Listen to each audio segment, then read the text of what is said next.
Olá, professora. O nosso grupo é composto por Caio, Daniel, Eric, Laís, eu, Matias, Maciela, Yasmin, Wagner, e nós escolhemos como tema para o trabalho falar sobre a colicistite.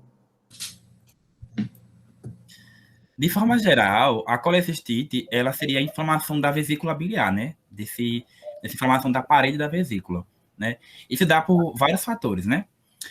Basicamente, os pacientes apresentam dor abdominal, né, à direita, febre e náuseas. Vai passar.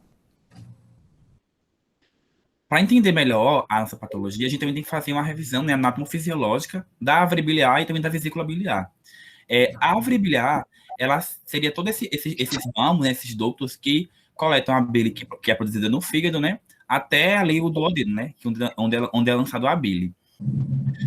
A gente teria uma porção intrahepática, né, que seriam, por exemplo, esses canalículos biliares maiores, depois viraria os ductos segmentares, e assim formando também os ductos hepáticos direito e esquerdo, né, trazendo basicamente a bile do lobo direito e lobo esquerdo, né, do fígado, né. Também temos a porção extrahepática, né, que seria, por exemplo, o ducto hepático comum, que é a união do ducto hepático direito com o esquerdo, o ducto cístico, né, que traz a bile ali da vesícula biliar, e ao se unir com o ducto hepático comum, forma o ducto colédoco. Esse ducto colédoco, né, próximo do duodeno, se une também ao ducto pancreático, formando uma ampola hepatopancreática. E no final também temos o esfíncter de Ode, onde é liberada a bile. Vai passar. A vesícula biliar, ela basicamente armazena essa bile, mas também potencializa a ação desta bile, que tem por função, né, emulsificar as gorduras e também neutralizar os ácidos do estômago. Essa secreção, né, essa liberação da bile, ela é estimulada pela secreção de colecistoquinina, no CCK, né, e anatomicamente, a vesícula biliar está repousada, né, sobre a fossa da vesícula biliar, né, no lobo direito do fígado, né, e também está colado, né, ao fígado por um tecido conjuntivo e recoberto por peritônio. Tá. Ela também tem uma forma de cantil, né, para armazenar. Armazena basicamente ali em média 50% de bile. Tem o fundo, tem o corpo e também tem o colo. Nesse colo também tem uma dilataçãozinha que seria a bolsa de Hartmann. Né? Pode passar. E um marco interessante é o trígono cisto-hepático, né, que é bem interessante para a cirurgia, ou trígono de Calote, porque seria ali a região, né, onde teria a união do ducto hepático comum com o ducto cístico, né, e também passaria ali a artéria cística, né, que faz a irrigação da vesícula biliar, e também uma porção ali da artéria hepática direita. A inervação, no caso, se dá pelos ramos do plexo hepático, e lá no esfíncter também teria alguns ramos do nervo vago, né, para controlar essa liberação da bile. Pode passar. Mas voltando para a nossa patologia, né, ela é muito frequente, né, a colecistite é muito frequente nas emergências, também nas cirurgias, né, então é muito comum os cirurgiões realizarem esse procedimento, né, para tratamento da colecistite. Nós já falo, né, que dos tratamentos seria a cirurgia, né, a ultrassom seria o exame principal ali, né, para diagnosticar a colecistite. E a indicação cirúrgica se dá basicamente também pela videolaparoscopia, né, que é menos invasiva. Existe também a diferença, por exemplo, no ZEL, né, nos Estados Unidos e do Brasil, porque logo no início, né, que se dá o diagnóstico da colecistite, né, ou tipo por formação de cálculo ou alguma coisa desse tipo, eles já, tipo, nas primeiras semanas indicam o tratamento cirúrgico. Mas no Brasil é bem mais complicado, né, por causa da grande demanda, né, no sistema público e também pela dificuldade de marcar, né, essas cirurgias eletivas. A relação de mulher para homem é de 4 para 1, então é mais frequente nas mulheres. Pode passar. A colecistite em si, ela é basicamente dividida em dois grupos. Na colecistite litiviásica, que é a mais comum, né, que, no caso, a formação de alguns cálculos, né, de algumas pedras na vesícula, né, por exemplo, acúmulo de colesterol, né, e é muito fatorial, por exemplo, como a obesidade, a diabetes e o cirrose, né.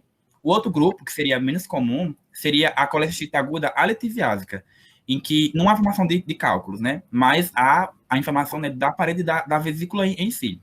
E também pode ter vários fatores ali que vai causar isso. Por exemplo, se a pessoa é muito idosa, se ela, por exemplo, está em alguma ventilação mecânica, né? Então a gente já está aí um alerta para a Covid, né? Que estamos vivenciando agora, né? Ou então também por alguma causa infecciosa, algum tumor, alguma lesão também cirúrgica, né? Ou até mesmo infecção parasitária, que é bem raro mesmo. Pode passar. Existe outro tipo de colicistite. A primeira que a gente vai falar aqui é a colicistite com litíase. E o que seria isso? É a colicistite que tem cálculo. Se ela tiver algum cálculo, principalmente aqui no fundo da vesícula, eu tenho uma colicistite com litíase. É importante destacar que a colicistite só vai causar alguns sintomas quando esse cálculo migra por dentro dos coletos, dos tubos. E aí nós vamos ter outros problemas, que é a colelitíase ou a colelitíase, né? Mas no caso aqui, quando ela fica colicistite. A colicistite, esses cálculos, na verdade, eles podem se apresentar com duas cores. Podem ser amarelas, justamente advinda pelo que o Wagner falou lá, dos processos de obesidade, de colesterol alto e etc. Ou também elas podem apresentar na cor preta, advinda de sangramentos e até mesmo do acúmulo de cálcio. Wagner fala um negócio bem interessante, que é a questão da ultrassonografia, das mulheres serem mais fácil diagnosticadas. Isso ocorre porque a ultrassonografia é um exame padrão, a gente vai ver lá na frente, para diagnosticar a colicite. Como as mulheres fazem mais vezes a ultrassonografia durante o ano como um exame de rotina, então é mais fácil encontrar esse padrão que a gente vê aqui à esquerda nesses exames, e elas são mais fáceis de diagnosticar a colicistite. Passando. Existe outro tipo também de colicistite, que é a xantogranulomatosa. A xantogranulomatosa, ela é um pouco mais grave, porque ela vai se apresentar com uma parede bem espessa, muito espessa, na verdade, da vesícula biliar. Juntamente com essa parede espessa, nós vamos encontrar diversos abscessos, como vocês podem ver aí na imagem, e isso faz com que a colicistite ultrapasse o tecido da vesícula, podendo chegar nos tecidos hepáticos, e no caso da imagem aqui, no tecido renal, que esse exemplo aqui é de um rins. E isso pode prejudicar bastante a sintomatologia. É interessante também perceber que isso é um processo inflamatório, e quando faz um corte histopatológico, a lâmina da histologia vai apresentar diversos macrófagos, o que é característico da xantogranulomatosa, da colicistite xantogranulomatosa.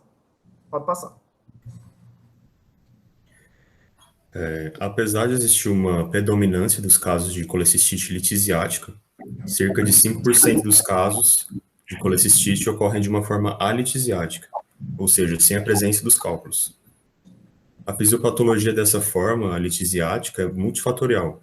Ela pode ser um resultado de uma estase biliar, de uma isquemia do epitélio ou ainda dos dois processos atuando juntos. Apesar do epitélio da vesícula ser resistente, ele é exposto continuamente ao ácido biliar. Só que em condições normais, em que está ocorrendo a digestão, essa vesícula é esvaziada intermitentemente, impedindo que ocorra um dano à parede dela. Já em situações de jejum prolongado, pós-operatório ou nutrição parenteral total, como o Wagner citou, ocorre uma inibição da liberação de colecistoquinina, que é responsável por estimular esse esvaziamento da vesícula. Com essa inibição do esvaziamento, ocorre uma estase vesicular. Consequentemente, o epitélio passa a ser lesionado, gerando inflamação. Além da estase biliar, também pode ocorrer uma isquemia da vesícula, seja por uma hipoperfusão e uma hipóxia do comprometimento da microcirculação. Isso pode acontecer tanto pelo processo de inflamação e edema da parede, ou até por doenças autoimunes. Esse processo isquêmico vai ser agravado pela estase biliar, que vai gerar um aumento da pressão intraluminal na vesícula, porque ela não está sendo esvaziada, e piorar ainda mais a perfusão tecidual e a inflamação. Pode passar. Existe um tipo específico de colecistite, chamada colecistite enfisematosa, e pode ocorrer com cálculos ou sem cálculos. A colecistite enfisematosa se caracteriza por um acúmulo de gás CO2 decorrente de bactérias. E aí essas bactérias podem ser a causa primária da colecistite, ou elas podem ser uma complicação de uma colecistite já existente, em que o comprometimento vascular e o edema facilitariam a proliferação dessas bactérias, especialmente as Clostridium. Pode passar. Como quadro clínico da colecistite, a gente tem que 70% dos pacientes, eles apresentam sintomas prévios de cólica biliar. Essa cólica biliar se caracteriza por uma dor na região do hipocôndrio direito, região epigástrica, com irradiação para o dorso, geralmente na região da escápula direita. O paciente, comumente, ele vai apresentar dor com duração prolongada e de grande intensidade. Essa dor vai se diferenciar da cólica biliar devido à sua longa duração, que é mais de 6 horas. Na cólica biliar vai ser de 4 a 6 horas, e aqui nessa dor vai ser mais de 6 horas. Ela apresenta uma grande intensidade, que é bem caracterizada pelo paciente com colecistite. Ela vai ocorrer nas mesmas regiões, região do epicôndrio direito, região epigástrica, com irradiação para o dorso, e ela vai estar comumente associada à ingestão de alimentos gordurosos. Durante o exame físico, a percussão e palpação dessa região, o paciente vai apresentar dor, ocorre a defesa muscular, que é um aumento do tônus dessa região devido à palpação. O paciente ele apresenta náuseas, vômitos e anorexias associados à dor. Geralmente, quando após a ação do vômito, o paciente relata um alívio dessa dor. Deixa eu passar. Comumente, o paciente ele apresenta febre, que é característico desse quadro de inflamação. 20 a 25% dos casos, o paciente ele vai apresentar icterícia, e geralmente no exame físico, o paciente ele apresenta taquicardia. Bom, em relação aos exames de imagem, a gente tem que a ultrassonografia é o exame de primeira escolha, pela sua especificidade e pela alta sensibilidade, além da relação custo-benefício, ampla disponibilidade e é um exame pouco invasivo. É bastante preciso na identificação dos cálculos biliares, como a gente pode ver na imagem, e pode mostrar também o espessamento da parede vesicular, o líquido pericolecístico, distensão da vesícula e o sinal de Murphy ultrassonográfico. Todos esses sinais são sinais diretos de edema e da inflamação da vesícula.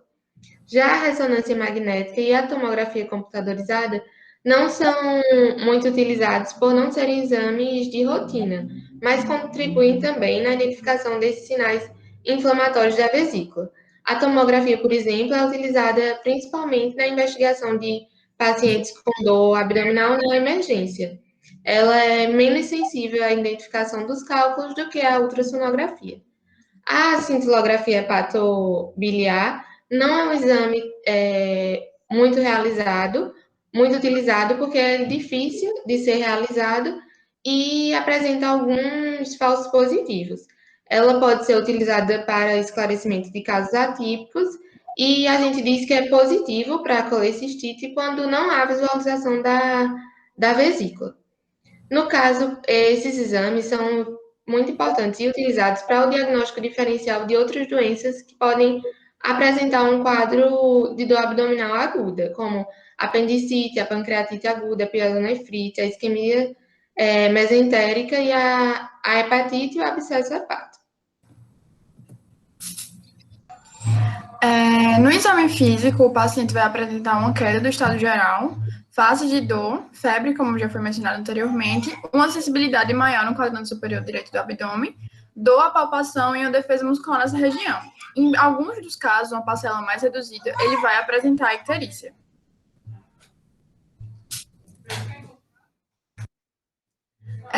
No exame físico, existem 3 sinais que podem ser feitos, e o principal deles é o sinal de Murphy, que seria essa compressão do ponto cístico, e sob essa compressão, o sinal de Murphy seria a suspensão da inspiração justamente devido à dor. Tem também o sinal de Courvoisier, que seria essa vesícula palpável, indolor, e ele é muito comum em quadros de neoplasia, mas pode também indicar uma obstrução das vias biliares devido a cálculos. Existe também o sinal de Boas, que está referido a essa dor infraescapular direita, que seria referente a essa dor referida, já mencionada anteriormente por Maciela. Quando a gente fala sobre exames laboratoriais para diagnosticar, a gente vai falar principalmente sobre a questão do hemograma, que vai indicar uma leucocitose discreta, estando referente a esse aumento dos leucócitos, um pouco acima das taxas normais. O aumento também da proteína C reativa, que é indicadora de infecções e inflamações no corpo. O aumento da bilirrubina, que vai estar referente a essa icterícia, que pode ocorrer. O aumento das transaminases e enzimas canaliculares, que não são necessárias para o diagnóstico de colecistite, mas podem indicar complicações, como a coledocistite. O aumento da amilase e da lipase pode indicar também a pancreatite ou uma colecistite gangrenosa. E a hemocultura não é necessariamente rotineira, mas ela pode ser feita em alguns casos específicos que pode haver presença de bactérias.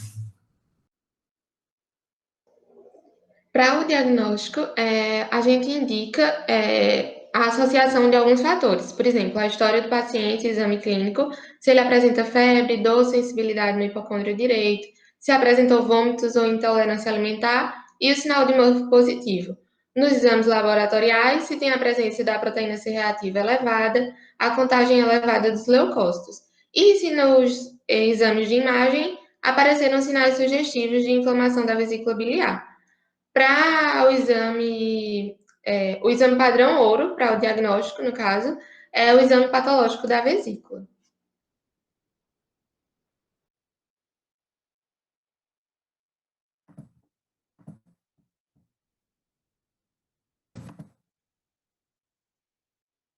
Agora eu vou falar um pouco sobre o tratamento da colicistite, principalmente da colicistite aguda.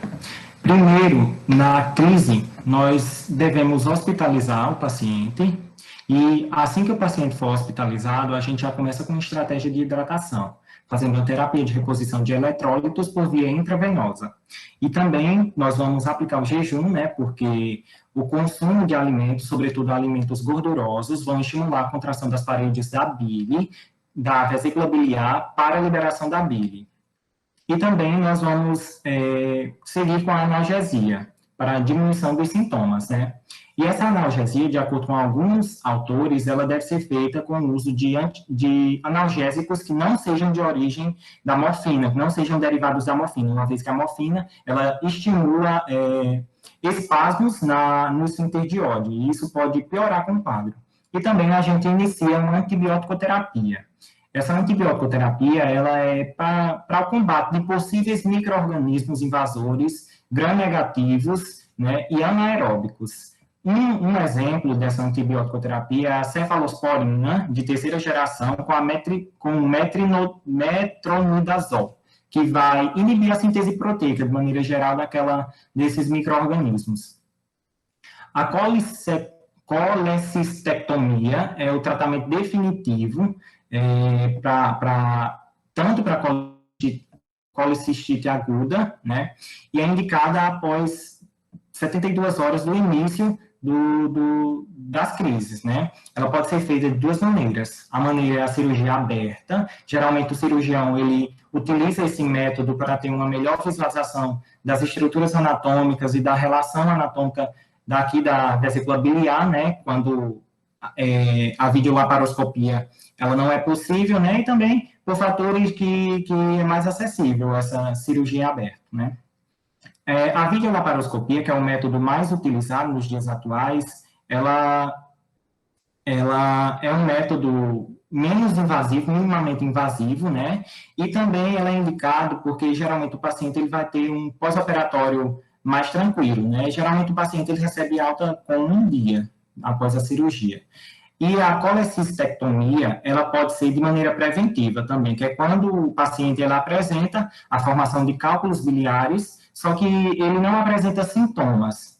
Então, o médico ele indica essa maneira preventiva para evitar que, possivelmente, posteriormente, esses cálculos biliares possam ocasionar ali a obstrução das vias biliares, né, e provocar inflamação da vesícula biliar.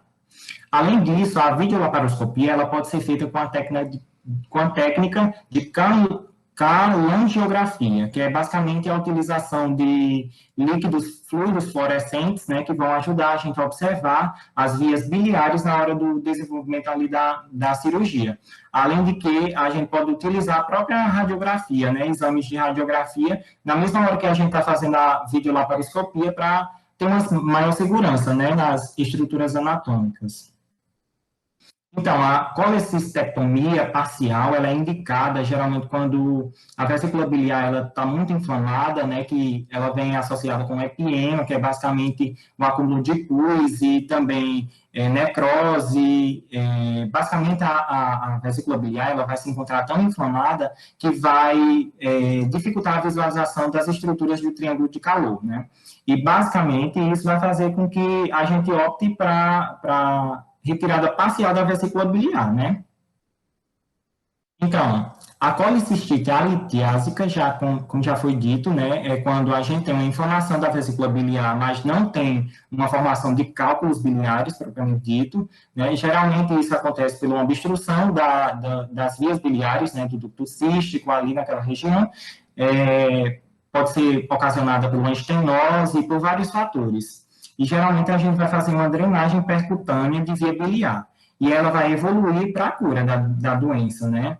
A gente utiliza agulhas finas, né, que partem da pele, chegando, atingindo até a vesícula biliar, né, e conectadas a um dreno, fazendo a drenagem de todo esse líquido que foi acumulado. Para finalizar, vou falar um pouquinho mais sobre as complicações relacionadas à nossa patologia. Inicialmente, eu vou falar as complicações que não estão relacionadas com a colecistectomia. Sempre lembrando que essas complicações estão relacionadas normalmente à ausência de um tratamento ou um tratamento inadequado. É importante falar da perfuração que esse cálculo pode ter na parede da vesícula, tendo comunicação com a via biliar ou até com o intestino. Então, nós temos, lembrando sempre que esses variantes vão depender tanto do grau da infecção, como também do tamanho do cálculo que estamos falando, se ele estiver presente. Então, temos a perfuração bloqueada quando acontece a perfuração dessa parede, porém, ela é bloqueada por alguma alça intestinal, por exemplo, ou alguma outra estrutura anatômica. E temos a perfuração livre, que é quando ela ocorre com extravasamento de líquido. Normalmente, essa livre está relacionada a uma peritonite e ocorre só em 1% dos casos, enquanto a bloqueada acontece em cerca de 10%.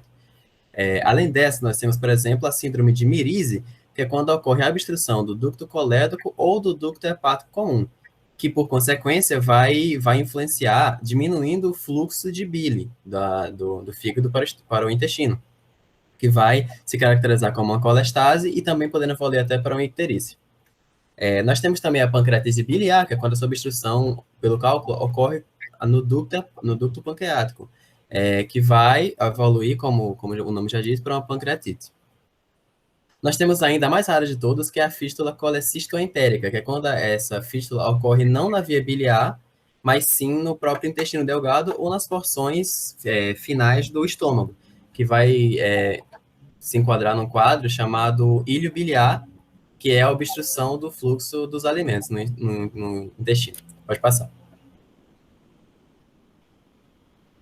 Em relação às complicações cirúrgicas, ou seja, as que necessariamente estão vinculadas à colecistectomia, nós temos inicialmente, é bom lembrar que essa cirurgia, ela é de fato segura, porém, como qualquer procedimento, ela tem seus riscos inerentes, como, por exemplo, sangramentos internos ou infecções do sítio cirúrgico, como, por exemplo, uma pancreatite. Mas é importante dar destaque sempre à fístula biliar, que é a complicação cirúrgica mais comum, que é quando o médico que está fazendo o procedimento em questão acidentalmente lesa a via biliar, que é mostrada na imagem pelo extravasamento do contraste. Isso é classificado como entra numa urgência médica e é preciso ser resolvida por uma embolização cirúrgica ou uma cola fisiológica.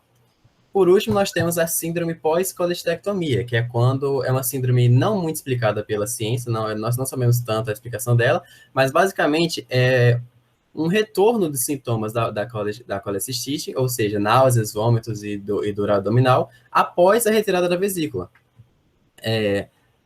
Estima-se que isso esteja mais relacionado com hipersensibilidade pós-cirurgia ou até uma sensibilidade, uma falha no esfíncter de Oddi.